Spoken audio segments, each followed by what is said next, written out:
तो हेलो दोस्तों, मैं एक कबाड़ी के पास से निकल रहा था तो ये मेरे को एक एलजी का टीवी दिखाई दिया जिसमें सबवूफर होता है। तो मैंने इसकी पावर सप्लाई सबवूफर की और ये सबवूफर का जो एम्पलीफायर है ये मैंने दोनों इससे ले लिए। ये इसका सबवूफर का एम्पलीफायर है, ये सप्लाई है, तो ये मैंने ले लिए। और ये मेरे को इसका सबवूफर का बॉक्स भी दिखाई दिया है, तो ये भी मैंने इससे ले लिया। अब मैं इसको एक बढ़िया एम्पलीफायर बनाऊंगा, फिर मैं आपको बताऊंगा। तो आप मेरे साथ वीडियो में जुड़े रहें और मेरे वीडियो को लाइक करें, सब्सक्राइब करें और कमेंट भी करें। तो ये बहुत गंदे इसके हो रखे थे बोर्ड और पावर सप्लाई एम्पलीफायर। तो मैं इसको पहले पानी से इसको अच्छी तरह से धोऊंगा, वाटर वॉश करूंगा। अच्छी तरह से इसको पानी से धो के और सर्फ से या डिटर्जेंट पाउडर से या शैम्पू से, किसी से भी चीज़ से आप धो सकते हो उसको। तो मैं इसको शैम्पू से धोऊंगा। तो आप देख सकते हो, ये पहले इसको शैम्पू से अच्छी तरह से ब्रश से इसको रब करेंगे। जितनी भी इसमें जमी हुई डस्ट है या मिट्टी है उसको सारा को क्लीन करेंगे और उससे ये बिल्कुल साफ़ हो जाएगा। तो कोई भी पीसीबी वगैरह हो जो गंदा हो तो उसको केमिकल से वॉश नहीं करना चाहिए, उसको ऐसे सर्फ से या शैम्पू से पानी से वॉश करना चाहिए। अच्छी तरह से इसको धो के फिर आप इसको अच्छी तरह से सुखाएं। ब्लोर से, अगर आपके पास ब्लोर है तो उसको ब्लोर से अच्छी तरह से सुखाएं या हीट गन से सुखाएं। और या थोड़ी देर इसको एक आधा घंटा आप धूप में रखें कड़कती हुई, तो ये बिल्कुल क्लीन हो जाएंगे, नए जैसे हो जाएंगे। तो इसमें ये जो कम से कम 20 साल पुराना है, 22 साल पुराना या उससे भी ज़्यादा पुराना ये बोर्ड है। और आप देख सकते हो कि ये कितनी इसमें डस्ट है। और मैं इसको वाटर वॉश करके आपको बता रहा हूँ। और जब ये पूरी तरह से क्लीन हो जाएगा और ड्राई हो जाएगा तो फिर मैं आपको बताऊँगा कि ये इसकी शक्ल क्या निकली है। तो ये इसको अच्छी तरह से आप क्लीन करें। अगर कोई भी हो तो वाटर वॉश ज़रूर करें, डरे नहीं। वाटर वॉश करने के बाद एक चीज़ ज़रूरी है कि उसको अच्छी तरह से सुखाएं। ब्लोर हो आपके पास तो ब्लोर से उसको आप अच्छी तरह से उसको एयर से, हाई प्रेशर एयर से उसको आप उसका जो पानी है कहीं पर भी छिपा हुआ नीचे तो वो उससे निकल जाएगा। तो ये देखो आप, ये बिल्कुल नए जैसा हो गया। और आप देख सकते हो कि ये बिल्कुल क्लीन हो गया। क्लीन करने के बाद, वॉशिंग करने के बाद इसको थोड़ी देर अपना धूप में रखेंगे। अगर आपके पास हीट गन नहीं है या ब्लोर नहीं है तो इसको धूप में आप अच्छी तरह से 1-2 घंटे इसको फ्राई कड़कती हुई धूप में, इससे ये साफ़ हो जाएगा। तो इसको वॉश करने के बाद मैंने इसको धूप में रख दिया तो 2 घंटे के लिए। तो आप देख सकते हो कि कैसे इसकी शक्ल निकल रही है, जो ये नए जैसा ही हो गया। ठीक है दोस्तों, ये दोनों मैंने पीसीबी धो लिए हैं। ये आप देख सकते हो क्लीन हो गए। ये पावर सप्लाई है और ये इसका सबवूफर का एम्पलीफायर है।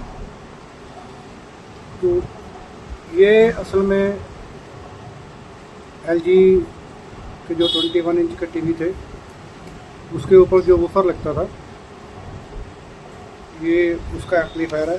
ये वाला वूफर है, इस तरह के आते थे। और एक और मॉडल आता था, 2 तरह के मॉडल थे। तो दूसरा भी मैं दिखाता हूँ आपको। तो मेरे पास दूसरा मॉडल भी खड़ा, ये वाला।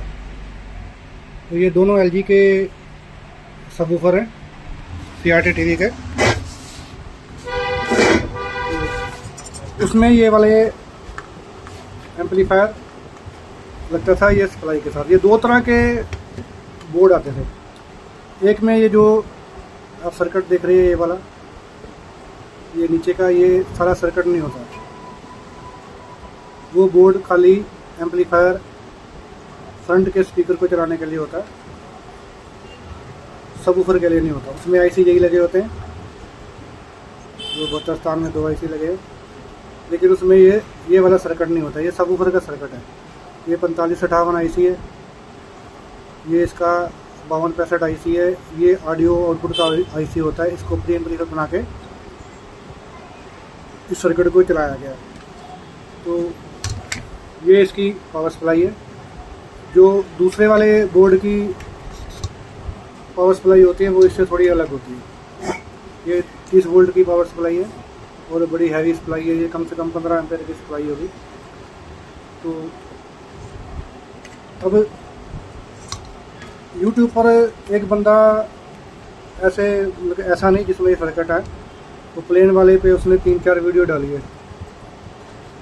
वो कभी ये दिखा देता है, कभी समझा देता है, कभी 2 छोटे छोटे वूफर चला के दिखा देता है। तो उसके पास प्रॉपर शायद है नहीं इसका। तो जो इसकी आउटपुट निकलती है इस साउंड की, ये मैंने अपने घर पे बना रखा पर्सनली और बहुत ही ज़बरदस्त इसकी आउटपुट है। जो मैंने शॉप पे बना रखा है उसमें मैंने एम्पलीफायर दूसरा लगाया। तो अब मैं आपको इससे ये वाले जो वूफर मैंने आपको दिखाए थे, ये वाले, ये मैं आपको चला के दिखाऊंगा। तो बना रही है सर। तो इस एम्पलीफायर को ऑपरेट करने के लिए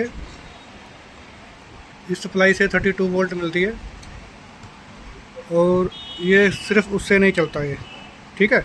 वो जो सप्लाई है वो सिर्फ इस IC की VCC वोल्टेज है। इस एम्पलीफायर को चलाने के लिए एक हमें 12 वोल्ट चाहिए होती है। ये यहाँ से, ठीक है। ये टीवी से आती है, टीवी से इसकी 12 वोल्ट आती है और टीवी से ही इसकी एक और वोल्टेज आती है जो इसको यहाँ पे इस पर सबवूफर ऑन लिखा हुआ है।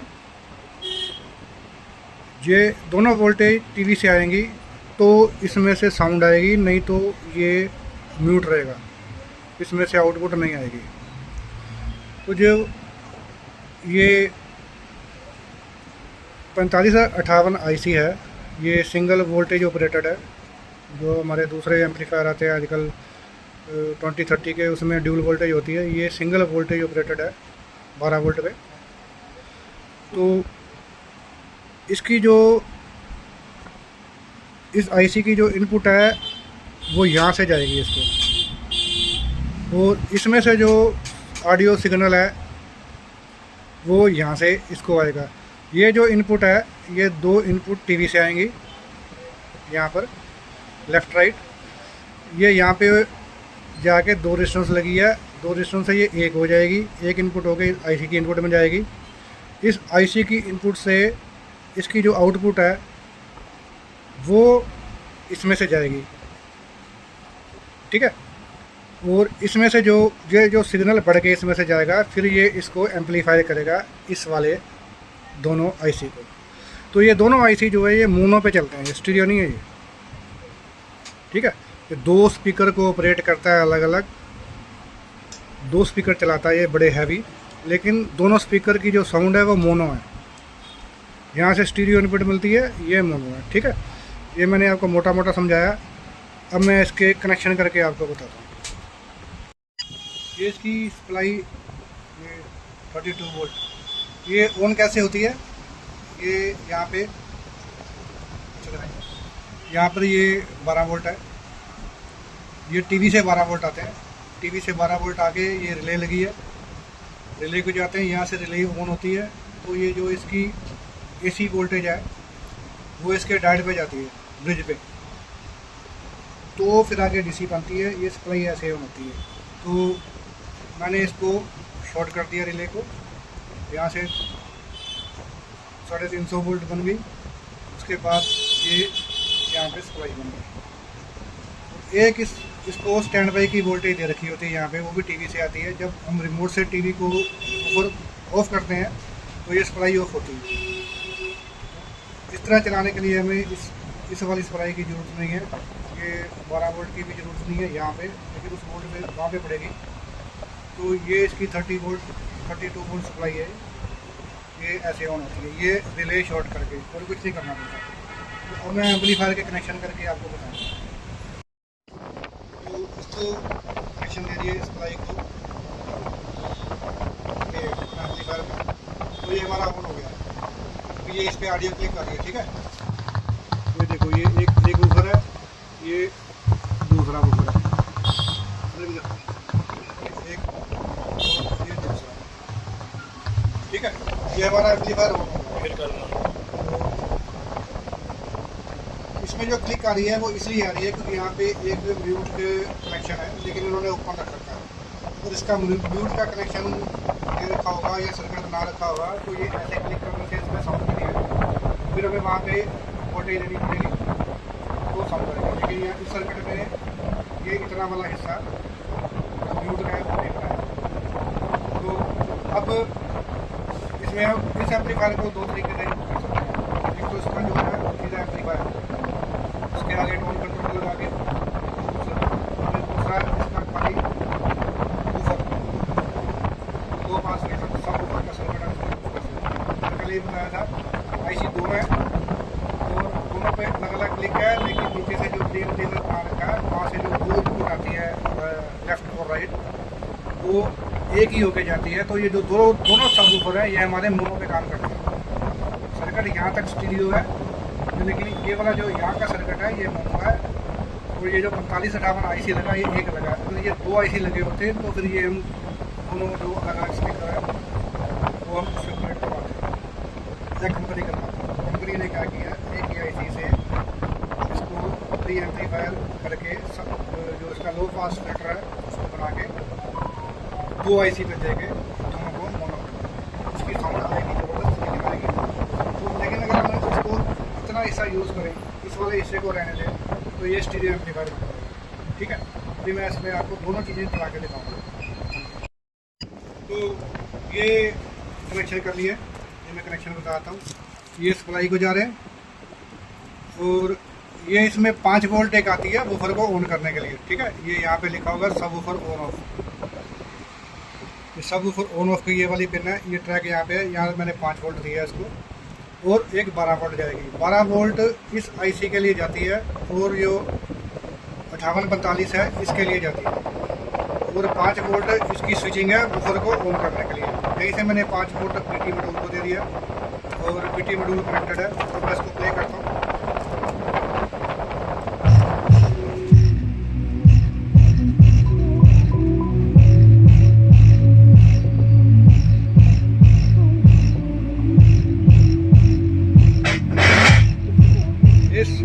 स्पीकर की मूवमेंट देखिए कैसे हो रहा है, इससे आइडिया लग जाएगा।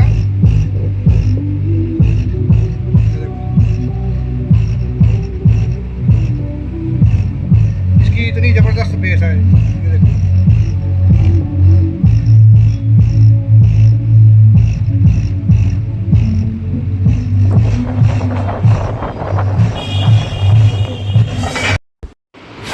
तो कॉपीराइट की वजह से मैंने इसकी साउंड म्यूट कर दी है जो म्यूज़िक है इसका, लेकिन आप ये वूफर्स की मूवमेंट से आइडिया लगा सकते हो और इसकी वाइब्रेशन से कि इसकी साउंड कितनी ज़बरदस्त आउटपुट है। आप देख सकते हो कि ये इसका जो वूफर है, ये जो पूरा बॉक्स है ये कैसे धीरे धीरे ये मूव होके सरक के आगे आ रहा है। तो बहुत ही शानदार इसकी आउटपुट है।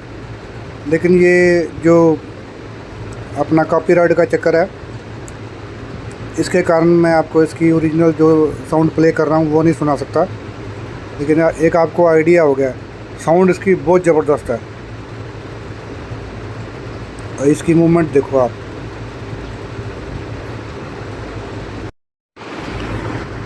देख सकते हो कैसे ये जो वूफर बॉक्स है ये म्यूज़िक के साथ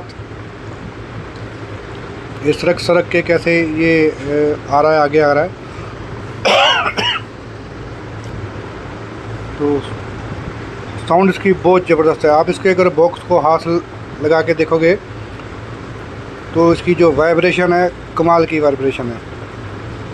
तो ये जो आज के क्लास डी एम्पलीफायर वगैरह के वूफर आ रहे हैं या 2030 के आ रहे हैं या जो दूसरे आ रहे हैं तो उनमें ऐसी साउंड नहीं है। ये देखिए ये मूवमेंट देखो ये स्पीकर की, तो बहुत ही कमाल की साउंड है इसकी। तो ये मैं आपको इसका जो एम्पलीफायर है आगे किसी प्रॉपर बॉक्स में या प्रॉपर स्पीकर में बना के फिर मैं इसका वीडियो पोस्ट करूँगा।